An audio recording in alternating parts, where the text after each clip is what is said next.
Қайырлы таң, құрметті оқырмандарым. Сіздерге таң атпай сүйінші жаңалығым бар. Бауыржан Абдрахимов, өздеріңізге белгілі доктор деген бір надан бар еді ғой. Шерзаттың отбасын қаралап, Бақыт Рейімованы қаралап, оның арқасында Бақыт өзіне суицид жасай жаздады. Міне сол доктор деген адамзат бүгін 20 тәулікке қамауға алынды. 20 күн ИВС-те жатып кішкене ойлансын, толғансын, сәттілік тілейміз. Я прошу правильно рассмотреть и справедливое решение вынести. Значит, суд выносит постановление о привлечении Абдрахманова Бауыржана Жумабековича по части 2 статьи 73 прим. 3 Кодекса об адном правонарушении и назначает меру взыскания в виде административного ареста сроком на 20 суток. Административный арест осуществляется с 10 часов на 0 минут 2 апреля 2025 года. Судебное заседание является закрытым. Всем до свидания.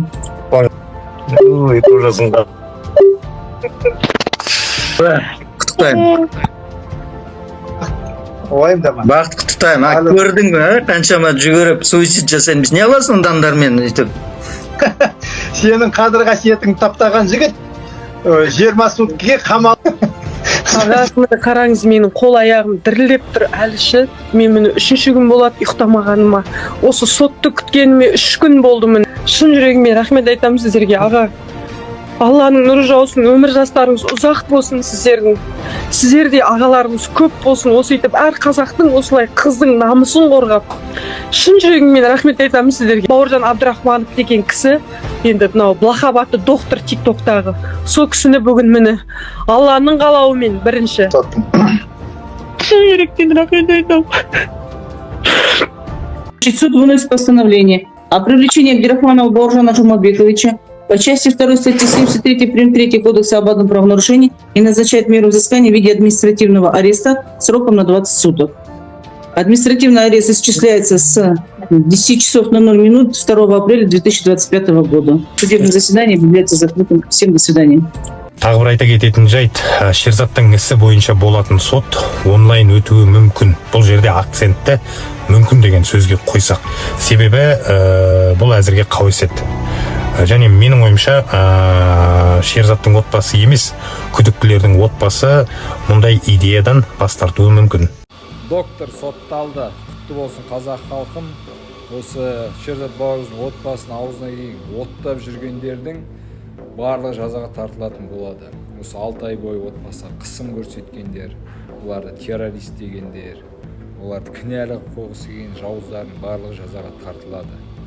Және де енді 20 тәулікке оның міне өшетін болды. Одан да басқа да істер қозғалады деп ойлаймыз. Сондықтан осы істе үлкен еңбек атқарған Мейірман Шүкеев ағамызға мыңда бір алғыс.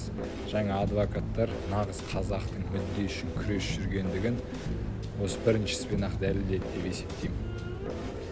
Ендігі сот 10 күні басталып, барлығымыз Шерзат Нұрғанат бауырларымызға әділеттілік орнағанын көріп, осы жауыздардың сотталып, еңіреп шыққандарын көреміз деп үміттенемін. Қазақ халқым жеңеміз. Осы алейкумассалам Бауыржан Момышұлы атамыз айтқандай, әділеттілік әрдайым жеңеді, бірақ кешігіп жүреді. Сондықтан жеңіс біздің қолымызда. Оян қазақ, көзіңді аш, көтер, басты. Оқушыларымыз ChatGPT арқылы үй тапсырмасын оп-оңай орындап жатыр. Тіпті бұл қатарда студенттер де бар. Енді бұл қауіпті ме деп білім сарапшылары дабыл қағып жатыр.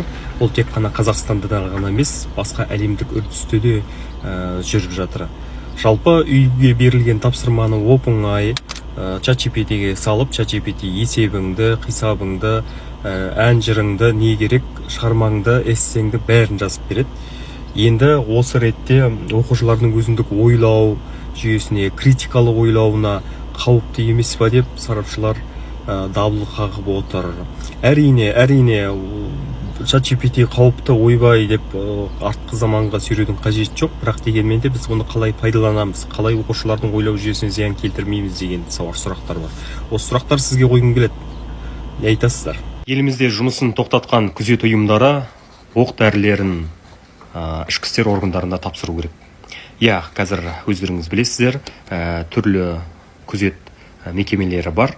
Олар жалдамалы болып, келісім шартпен қандай да бір мақсатта мекемелерді күзетеді. Бірақ Қазақстанда 4000-нан астам күзет ұйымы тіркелсе, оның 1186-сы, яғни 1200-ге жуығы жұмысын тоқтатқан. Ал осы 1200-інде оқ-дәрі бар, қару-жарақ бар деген сөз.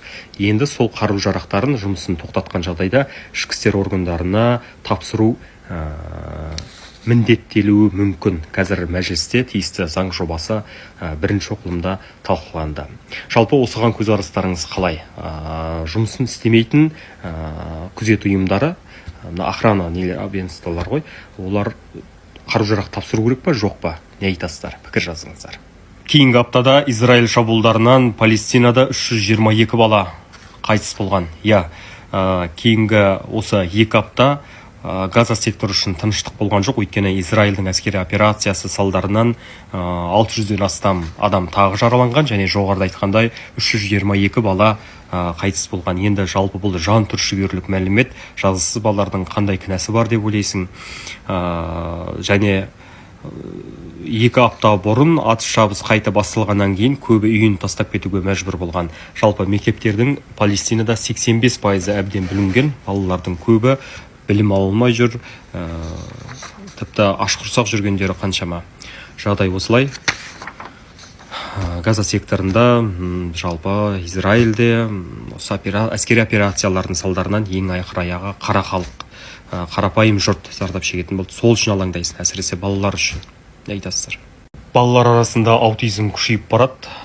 Тіпті цифрлық аутизм дегенде диагноз пайда болды, яғни бұл мына қолымызда гаджет, телефондарда көп шұқылап қарайтын балалардың жұқтыратын дерті, яғни аутизмі.